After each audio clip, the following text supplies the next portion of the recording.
आज मी दाखवते तुम्हाला नवीन स्टेशनरी। हा आईस्क्रीम वाला पेन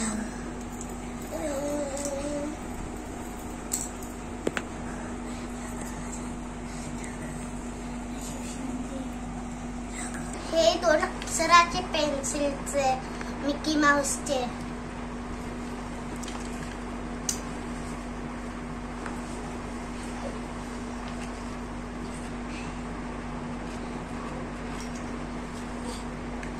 आणि हे पेन्सिल आहे गेमवाला असा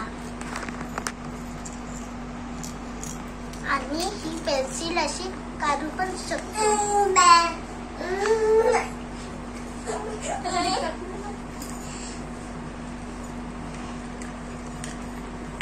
आणि ही दुसरी पेन्सिल आली आणि हा पेन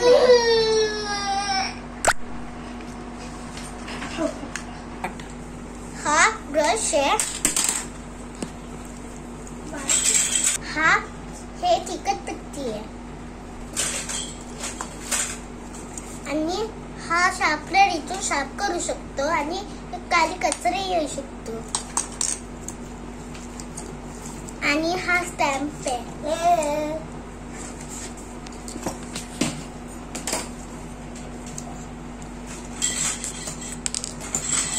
आणि हे हिरेचं अप्सराचं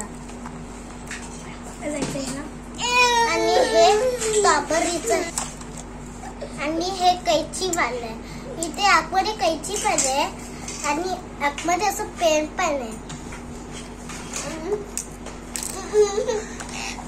आणि हा शॉर्पनर छोटासा। Bye bye.